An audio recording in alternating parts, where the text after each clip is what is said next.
दिवस म्हणजे प्रतिहार.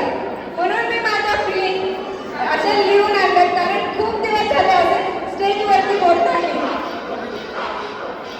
खरं तर विश्वास बसत नाहीये प्रतीक्षाचं लग्न होतंय. या गोष्टी आम्ही फक्त मजाक बोलत होतो आणि ते मजाक बोलणं आज खरं होईल करते. म्हणून मी शेअर करते माझ्या फीलिंग. माझी प्रिय मैत्रीण, साथ तुझी भेटता मला आयुष्य माझे रंगले. जीवनात झालेले सगळे काही तुझ्या असण्याने जिंकले. माझ्या दुःखात सुद्धा आनंदाचे क्षण तू दिले. आपल्या मैत्रीमध्ये माझ्यावर सगळे काही सोपवले. दूर जाईल तू या विचाराने सुद्धा जीव तुटतो का माहित नाही, पण हा श्वास सुद्धा संपल्यासारखं वाटतो. लहानपणापासून सोबत शिकलो, एका गावात राहून आपण चांगले नाही क्लासला भेटलो. काय टाइम आणला त्यावेळी काय माहित.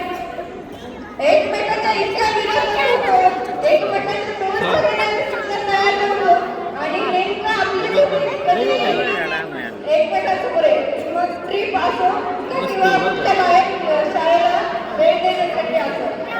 नंतर इतके घट्ट झालं, 9th क्लासपासून ते कोचिंग, कॉलेज, शिक्षण, मजा, फिरणं, कुठे जाणं, सगळं केलं सोबत. सगळं केलं सोबत. तर हे करू असं नाही करायचं आणि विनाकारण भांडायचं. एकमेकांना खूप इन्व्हेस्ट करायचं आणि परत एकत्र यायचं. खरं कॉल करायचा, आता तर किती दूर जाणार आहे, कॉल करायच्या अगोदर सुद्धा मागे पुढे विचार करावा लागेल. आमचं ते पहिलं पागल, येडं, काकडी डोक्यावर पडले का असं आमचं बोलणं कोणाला समजत नव्हतं. खरंच तू अशी स्पेशल बनली. मी म्हणले गरज नाही तुझी, पण खरं सांगू का, प्रत्येक गरज पूर्ण होऊन सुद्धा ती अपूर्ण राहिलेली असते. जसे 9th पासून तू बँक पार्टनर नाही तर लाईफ पार्टनर झालीस तू. शाळेत यायचं का ते लग्नाला आलीच पाहिजे हा प्रवास जरी 4 वर्षाचा असला तरी खूप कमी वेळेचा वाटतो. माझ्याशिवाय तुझा प्रत्येक हॅपीनेस अपूर्ण राहिला आणि आता मला सोडता तुझा लाईफचा हा नवीन खेळ सुरू झालाय. लग्नाचे स्थळ आले तुला एक थक्क झाले त्यावेळेस. मला माहित आहे शुभम भाऊजी, तुम्ही आहेत भारी, आहेत फॅमिली प्रेमळ. समजलं प्रतीक्षाच्या शब्दात. पण खरं सांगू का, सॉरी खोटं नाही बोलणार, वाटत होतं तूच नाही येणार. तर माहिती आहे आम्ही मुली एक दिवस दुसऱ्यांच्या घरी जाणार, पण ह्या नात्यामुळं आम्ही दूर नाही. कुठेतरी वाटत होतं तुमच्या या नात्यामुळे सुटू नये आमची साथ. प्रतीक्षा, तू लग्नाच्या लेखावर दिसत होती छान.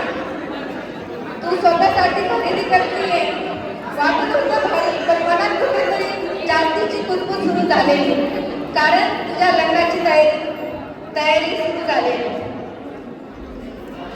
बघता ते दिवस सुरू गेले. लेक्चरला मारलेले बघ सुटून गेले. वेळेनुसार खूप काय बदलून गेले, पण आपली मैत्री मात्र तशीच राहून गेली. मागे वळून पाहिलं तर खूप काही सुटल्यासारखे वाटले. तुझ्या असल्याने मला कधी एकटे नाही वाटले. इन द इरा ऑफ दोस्त रहा, I can proudly say तेरा जैसा यार कहा, कहा ऐसा यारा नातिस, तेरा मेरे यारा नाम याद करेगी दुनिया सारी. बोलणारी बोलती कुठे तुम्ही लांब जाणार आहे, बोलत राहा, पण त्यांना कसं समजणार यू आर स्पेशल. प्रतीक्षा, मला हे करायचंय, करू का, मला हे हवंय. प्रतीक्षा, असं नाही बोलायचं, माझ्याशिवाय एंट्री नाही करणार ती. सतत प्रतीक्षा असं नसणार. आता मनात प्रश्न पडतो का असता असं बाहेर सोडून जाणं. भाऊजी तुमच्याकडे बघते, वाटलं ठीक आहे, तुमच्यासारखी फॅमिली भेटणार तर ओके. ती कधी स्वतःसाठी सोशल नव्हती, आज तिचे